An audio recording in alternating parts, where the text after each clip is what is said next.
Assalamualaikum warahmatullahi wabarakatuh. Halo semuanya, kembali lagi dan saya Anissa Mehina.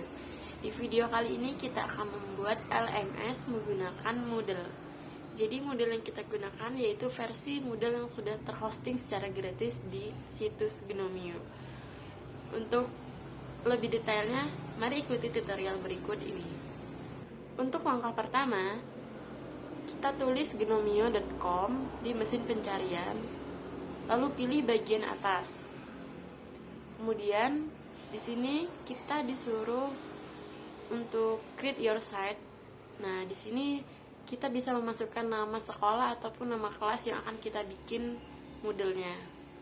Misalkan di sini kita akan membuatnya dengan nama Sekolah Kejora.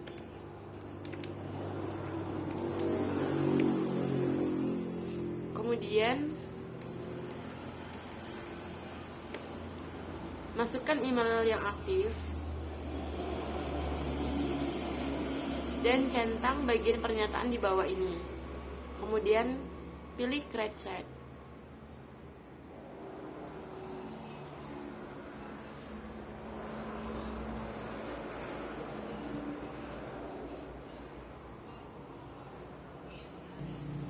Jika sudah seperti ini, artinya kita tinggal menunggu notifikasi di email kita. Jadi ini emailnya udah masuk dari Gnomio. Nah, ini adalah akun yang udah kita bikin dengan nama Sekolah Kejora. Dan di sini terdapat username dan password. Jangan lupa kita copy karena nanti kita akan masuk ke Sekolah Kejora. Kemudian di sini ada tombol login.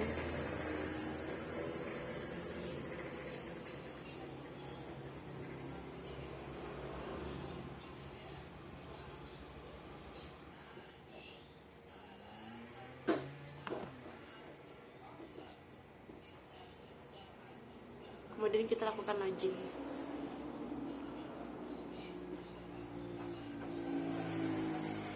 Jadi ini adalah tampilan utama ketika LMS yang kita bikin udah jadi, tinggal kita custom sendiri sesuai versi kita. Nah, di sini terdapat dashboard, site home, kalender, private file, content bank, dan site administrator.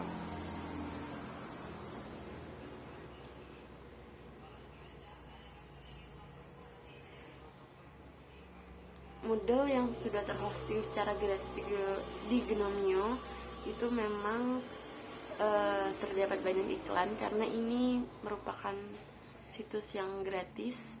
Tapi jika teman-teman ingin membuatnya lebih bagus lagi, mungkin teman-teman bisa menginstal versi model yang dijalankan di localhost, kemudian di hosting menggunakan URL teman-teman.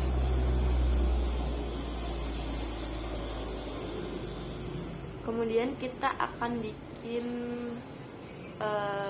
ketika login, halaman pertamanya itu langsung yang di bagian login. Ini kan masih halaman awal sekali kan, masih perlu klik tombol login di pojok kanan atas. Nah, kita nanti akan bikin dia langsung ke halaman ini dan kita akan membuang tombol login request ini.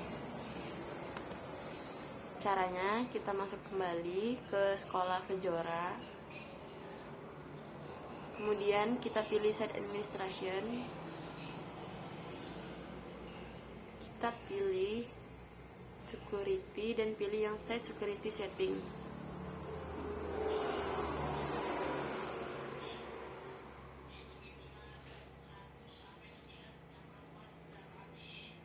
Kemudian di bagian ini force user to login, kita centang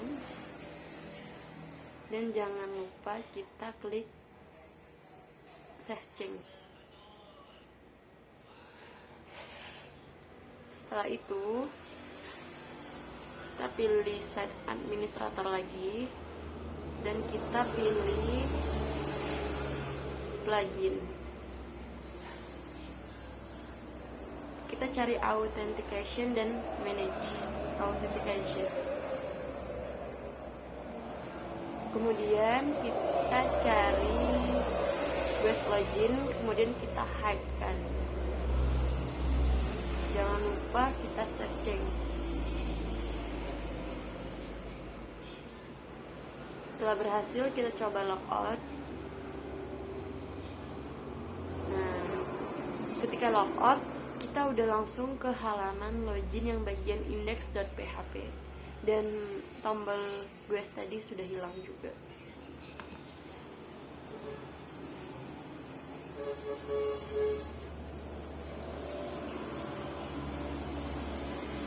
Nah, di Moodle ini sendiri dia terdapat berbagai macam role. Jadi selain admin itu terdapat role manager, kemudian ada course creator, teacher, student, dan lain-lain. Di Moodle ini sendiri juga kita dapat mengatur tema sesuai yang kita inginkan. Jadi kalau untuk Moodle versi gratis ini itu hanya terdapat 2 tema.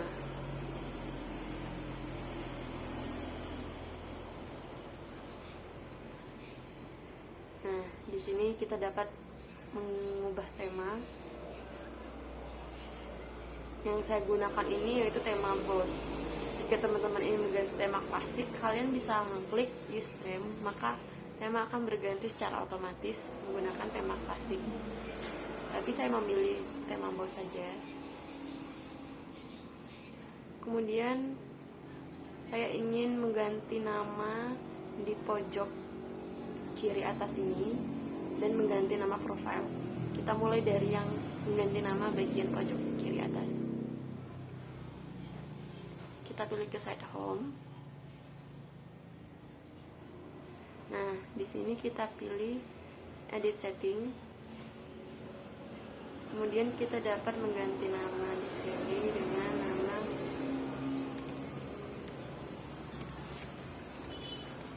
sekolah Kejora. Kemudian ini kita bikin nama 12 MIPA 2. Kemudian kita save change. Maka di sini sudah terganti namanya sekolah Kejora dan di sini 12 MIPA 2. Kemudian kalau untuk mengganti nama profile, kita bisa ke pengaturannya. Kita pilih edit profil.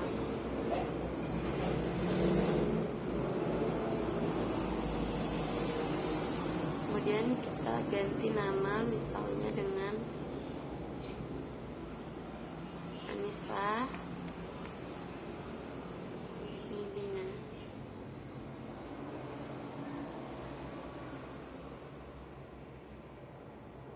Di sini kita dapat menambahkan gambar. Saya lewati dulu update profil. Maka di sini nama juga langsung terganti.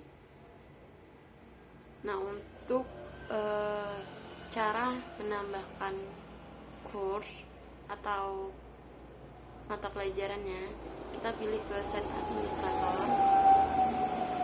Kemudian kita masuk ke course, kita pilih yang manage course dan kategori. Nah, di sini sebelum membuat course, kita bikin kategorinya dulu. Kita pilih create new kategori dan kita masukkan nama kategorinya. Misalkan di sini kita masukkan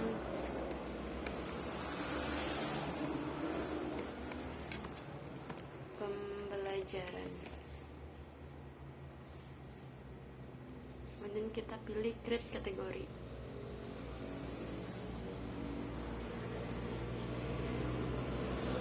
Nah, untuk kategori yang awal ini kita hapus saja.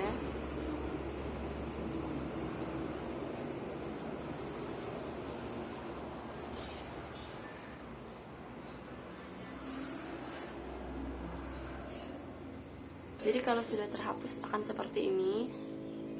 Kemudian kita tambah lagi kategori baru.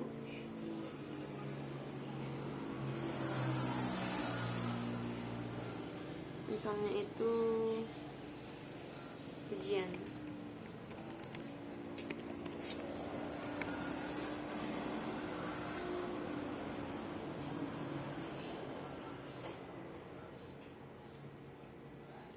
Nah, jika udah selesai, kita bikin kategori untuk setiap mapelnya. Jadi, kita masukkan di bagian pembelajaran. Kita tulis misalnya matematika. Kemudian kita create kategori lagi.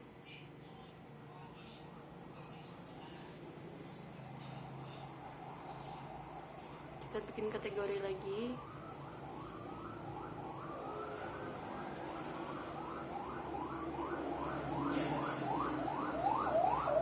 Misalnya ini bahasa Indonesia.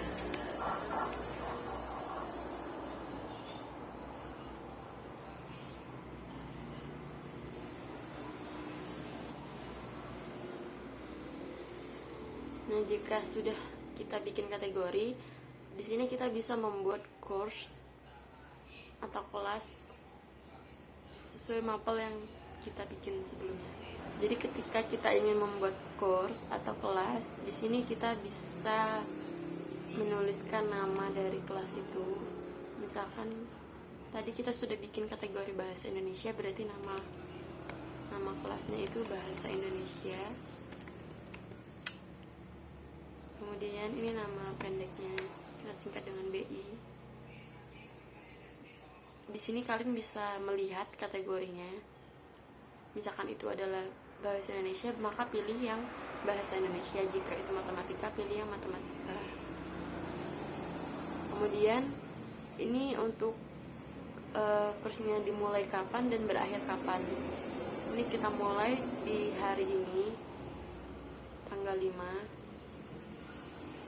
Kemudian kita akhiri tanggal 10 bulan September. Kita masukkan tahun yang sama saja. Kemudian di sini kita dapat menambahkan deskripsi kelasnya. Dan ini untuk menambahkan gambar untuk cover kelasnya. Misalkan di sini saya menambahkan gambar seperti ini.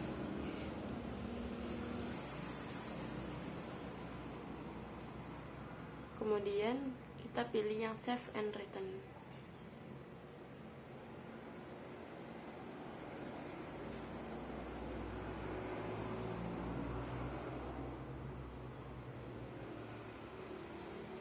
Nah, untuk melihat kelas yang sudah kita bikin, kita dapat mengekliknya. Nah, apabila masih ada yang ingin kita ubah mengenai kelas ini tadi, kita dapat mengedit ulang kelas yang sudah kita bikin.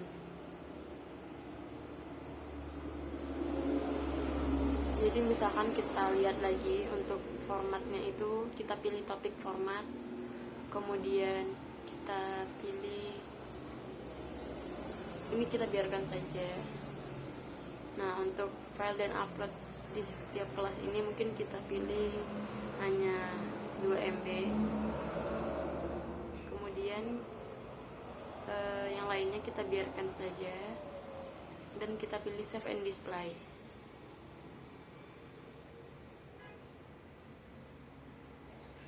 Nah, di sini untuk mengedit kelas yang sudah kita bikin, kita pilih turn editing on. Nah, di sini kita dapat mengubah ataupun menambahkan dan mengedit kelas yang sudah kita bikin. Jadi misalkan topik 1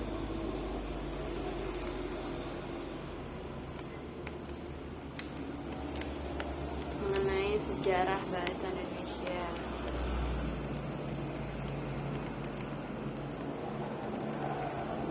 Kemudian untuk topik 2 misalnya mengenai arti bahasa Indonesia.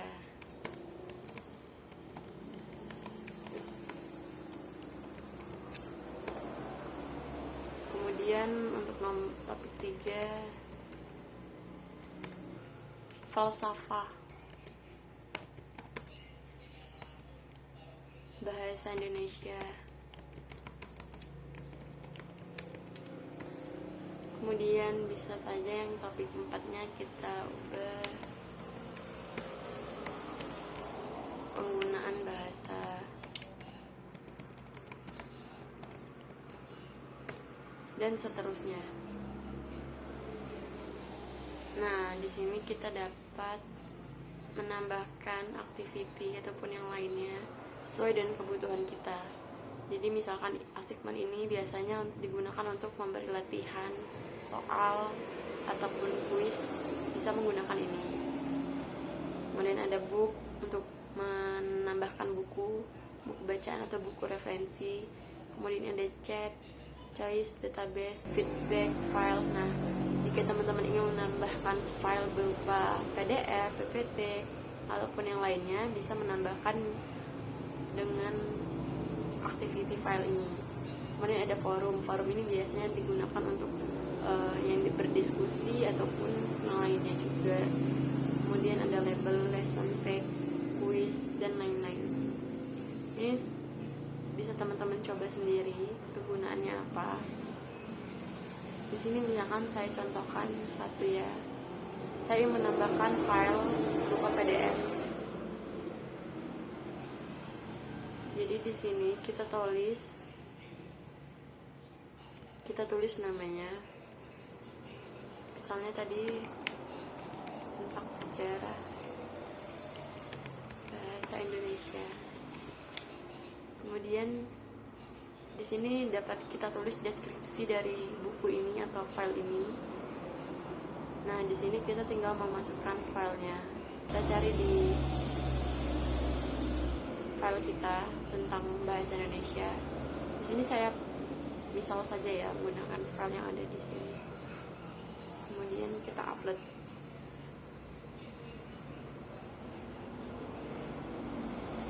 Kemudian kita lihat lagi untuk pengaturan lainnya. Jika dirasa tidak ada yang perlu ingin diubah, maka kita bisa mengeklik save and return to course. Nah, maka di sini file yang udah kita masukkan akan langsung masuk otomatis di sini. Di sini kita contohkan lagi menambahkan forum diskusi di sini. Jadi kita bisa menggunakan tanda forum ini dan kita tulis namanya.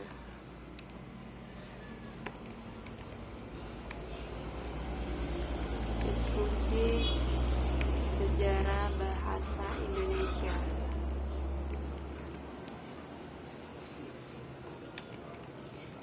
Silakan untuk teman-teman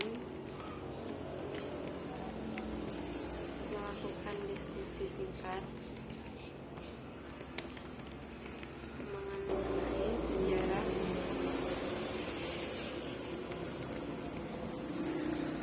bahasa Indonesia. Gunakan bahasa yang santun dan sopan.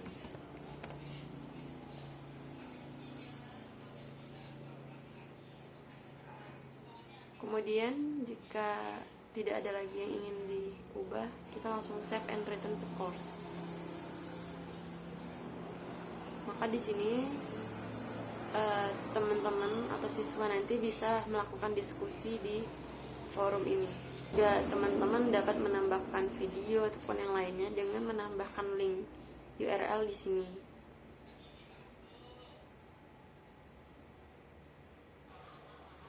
Jika untuk latihan soal sendiri, itu seperti ini contohnya.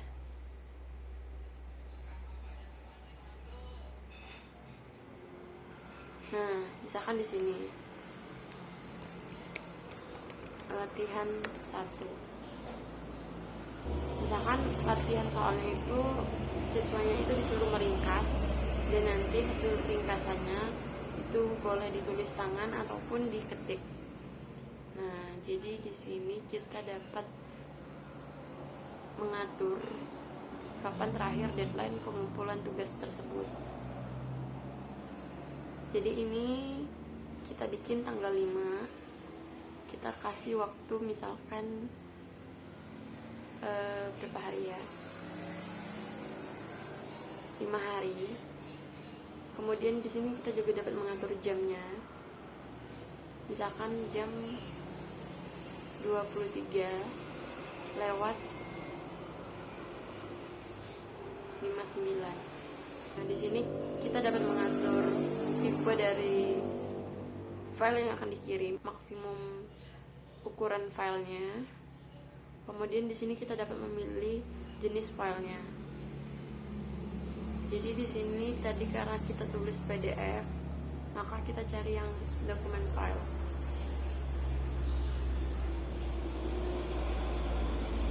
Yang PDF.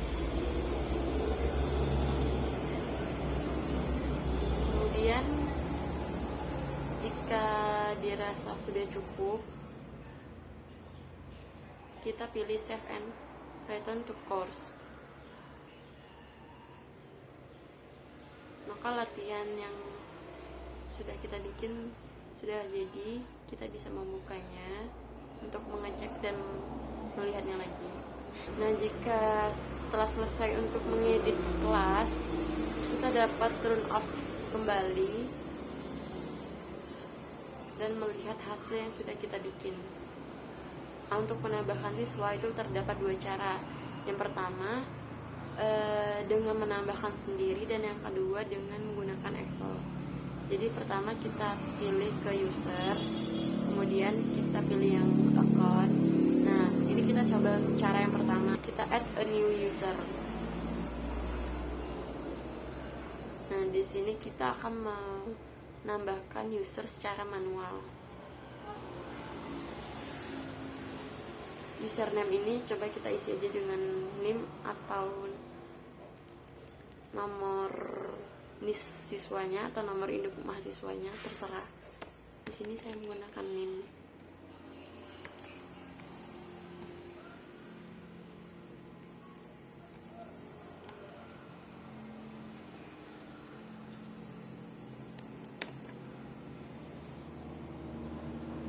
Kemudian sini kita tambahkan namanya. Nah, untuk bagian surname kita tulis aja angkatannya.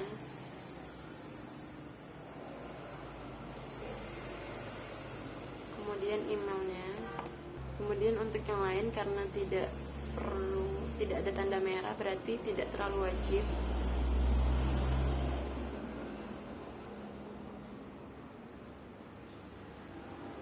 Nah, sebelum itu kita tulis dulu passwordnya. Kemudian kita create user.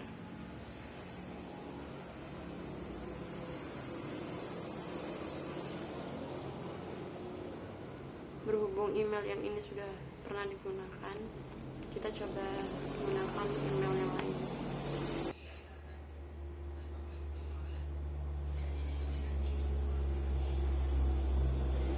Jadi ketika kita udah menambahkan user, hasilnya akan seperti ini.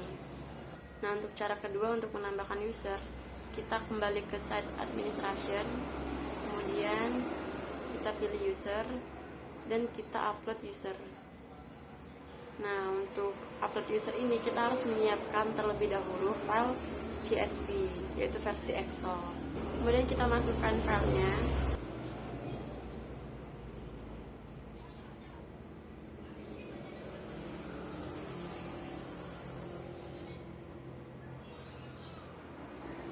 Kemudian upload user.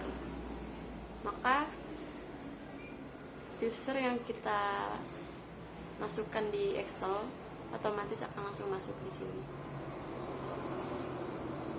Untuk menambahkan user di kelas, sebelumnya karena kita sudah mengupload user, kita tinggal masuk ke kelas yang mana yang kita pilih. Misalkan di sini tadi adalah BI atau Bahasa Indonesia. Kemudian kita pilih enroll user. Di sini kita dapat memilih user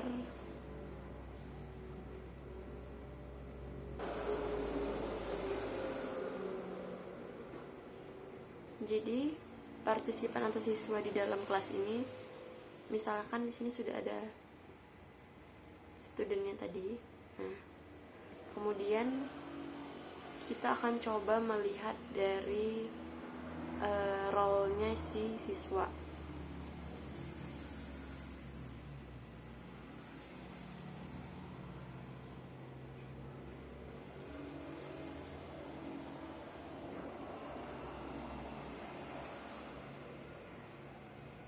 Maka hasilnya itu seperti ini. Nah, ini adalah role siswa. Jadi di siswa itu akan masuk kelas bahasa Indonesia. Di sini terdapat sudah ada timeline untuk tugas 1 tadi. Terakhir tanggal 10 Mei jam 23.59.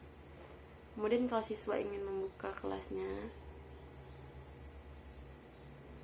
nah ini sudah ada file yang sudah dibikin sama gurunya tadi. Jadi siswa dapat mengakses maupun membuka materi-materi yang diberikan sama gurunya.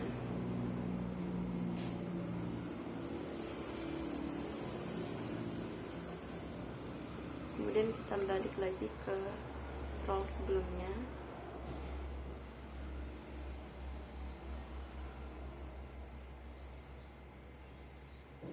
Nah, di sini saya juga ingin menambahkan logo di samping nama kelas dan juga di bagian login depan.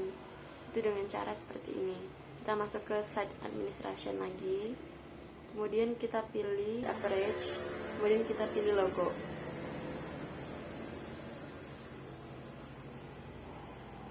Nah, di sini terdapat 2 yang harus kita masukkan. Kita masukkan gambar seperti ini. Kemudian yang ini kita masukkan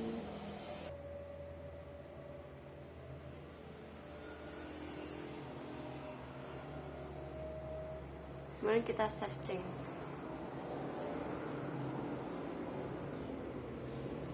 Nah, maka hasilnya di sini sudah terdapat logo dan coba kita logout.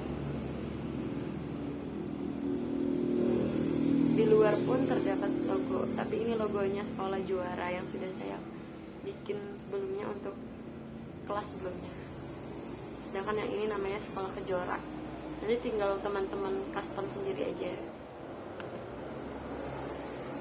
Di sini juga saya ingin memberitahu tips kalau teman-teman ingin mengubah warna ataupun menambahkan background di LMS ini. Caranya masuk lagi ke site administration, kemudian pilih yang average, kemudian pilih yang tema. Nah, di sini di bagian brand color kalian dapat memilih warna, karena ini kan warna bawaannya biru. Di sini bisa kalian ingin mengubah warnanya menjadi warna hijau. Kalian pilih save change, maka hasilnya langsung berubah. Di sini jadi langsung warna hijau, dan di sini misalkan kita klik juga udah langsung warna hijau. Sedangkan untuk menambahkan background di belakang, kita balik lagi ke average, kemudian kita pilih lainnya seperti tadi tema, dan di sini kita dapat menambahkannya di background image.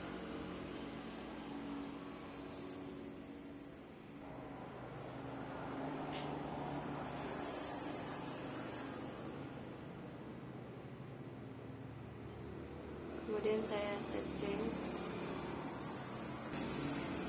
Nah, maka hasilnya seperti ini. Background layar LMS kita tercustom dengan gambar yang kita inginkan.